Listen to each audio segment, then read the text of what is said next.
Well, welcome back, everyone. Well, this is not new news because for almost 40 years, we've been privileged to have a nationally sanctioned women's race right here in our area. And of course, I'm talking about the Freihofer's Run for Women. And joining me today is a buddy of mine for many years. Boy, I think you've been involved with this race almost since the beginning. I have. This will be my 35th year as event director. That's unbelievable. This is George Regan. And joining us is a competitive runner. This is Hannah Davidson. Hi. Hello, Hannah. Nice to have you here, too. Yes, thank you. Let's talk a bit about this. Some people have moved in the area since 1979. So tell us about the history of this race, George, how it started.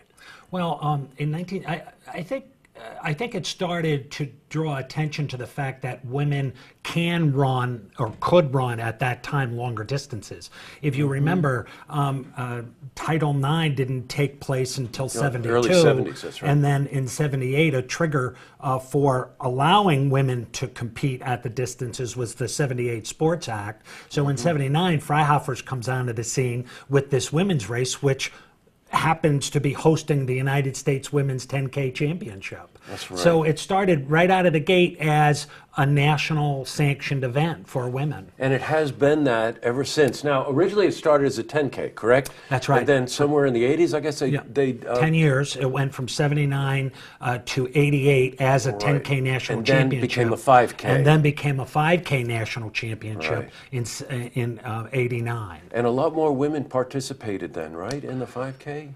Yeah, the Didn't the number go 5K, up? Right. the women were coming into the sports because of, as I said, Title IX and the equity in the school programs and the 78 Sports Act, which provided parity for women on the Olympic program in the world. So, Gotcha. yeah, Okay. so that kind of created a really good stew pot to bring in a race that would also, in our community, draw focus on the women, and that women can and should do this because it's good for them, and and it's a great social event. Well, you know what I mentioned early on, that it's a nationally sanctioned race. Women from all over the world come here to run in this race.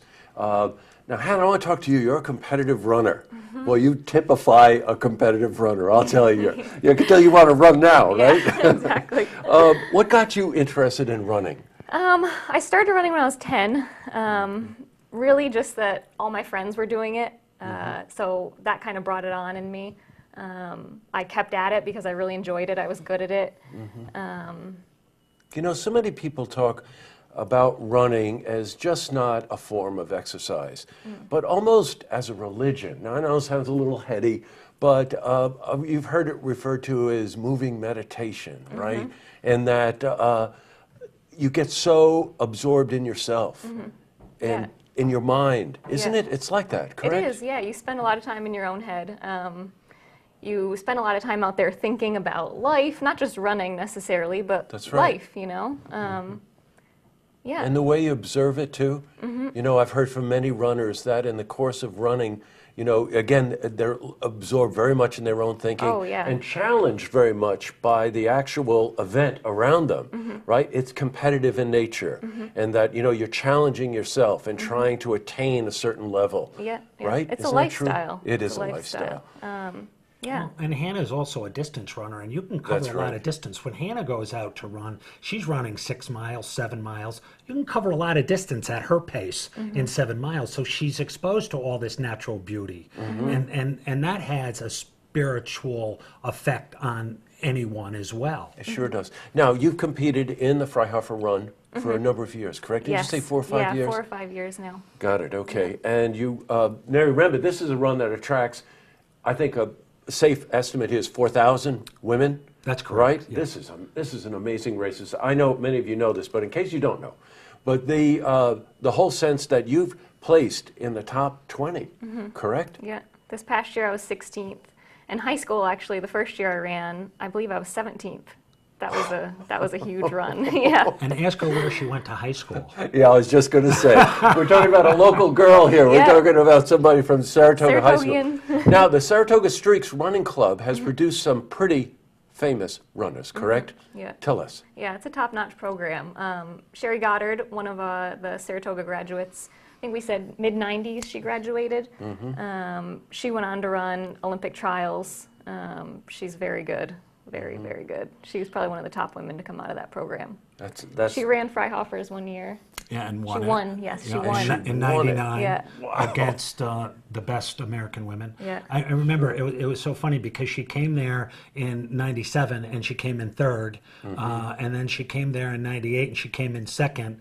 And the third time she ran it was a charm because she won it. And it was a photo finish. So You know, you're so passionate about this, don't you love it? these are all Olympic athletes I that Sherry know, beat. I And know. then she went on to run in the Sydney Olympics. And so, you know, I mean, Hannah comes from good stock, let me tell you. Yeah, And so she's, hopefully one year I'll be winning it. that's right. She's Now going to make an you're impact. gonna. This is a year for the trials, I think, isn't it? Yeah. So you're going to actually try out, aren't you, Yeah, for the Olympics? I have to get the qualifying time first. Okay. For what distance, Hannah? 10,000 meters probably. Wow. Wow. 5K is a little bit shorter for me. So 5K is like a sprint for you. Yeah, it is. Can you imagine that? 5K is a sprint. I think you were telling me before we went on that actually running a 5K can be harder for you. It is, yeah. It's faster. You have to run a lot faster over 5K to 10K. That's right. Yeah. Wow. I've got a little more endurance in me to do the 10K. Now, the race this year is in June. Well, it's always in June. But what's the date this year? June 4th? June 4th, yes. Okay, all right. And even though that's a bit of a way, distance away, pun intended, if you were interested in signing up, you should sign up. Now, obviously, Hannah is a professional, but I love all of the different teams that you've put together for this race, including Great Grandma. This is fantastic. So tell us a bit about how it's broken out. Well, yeah, we have family teams because really, when you look at it, yes, we do have the Hannah Davidsons of the world in here, but they only make up 10% of the runners. The other 90% are from the community, and that's really what we want to stress. We want to keep all women healthy. We want to keep all women in an active lifestyle. So towards that end, we added family teams: sister, mother-daughter, grandmother, daughter, grandmother, mother-daughter, great-grandmother, grandmother, mother-daughter. So we have 4 family teams that really attract quite a few. I mean, we had 156 mother-daughter teams last year. We had over 100 sister teams. We had about 26 grandmother, mother-daughter teams. This is so this this is is wild. the first. We're venturing into the 4th generation here. Let's see what we get. There's also a kids run too, and I want to emphasize that because you know this is an event that over the years, and I've been to many of these Freihofer runs, and just the spirit of everybody involved. I mean, you see families and they dress alike. You know, I've seen a bunch of different things with this. So maybe we should talk to Hannah and say, Hannah, when did you first start running? How old were you? I was 10 when I started running. 10 years old. Yeah. See, Wow. that's why the kids run is so important. Yes. We have to start them early. So we have a 50-meter dash for 4 and under. We want to get them committed early on to that movement. And, you know, just being out there with a lot of people and everybody gets a ribbon at that age. So it gives them that sense of accomplishment. So they go on and hopefully they continue to run. It's a lifestyle and they do it all their lives. Very Right. healthy eating, a regular activity, regular exercise, and you know you're going to have a quality life Right. like no other. Well, you love running, don't you? Yeah, you can It's tell. empowering. Yes, you it know? is empowering. That's totally And right. women's races like this are even more so. And it's right in our backyard, Yeah, which exactly. always stuns me that a race Yeah. of this stature is right here in our backyard. Well, it costs a lot of money to put a race like this on, so I have to say thank you to the baking company, the Freihofer Baking Company, who've been in this community for many, many years. That without their dough, we couldn't have put on this race. We Pun couldn't- intended. Yes, pun intended. We couldn't keep this race at the level that it's enjoyed by the community and do all of the good things we do. So thank you, Freihofers. Yes, and thank you both for coming in.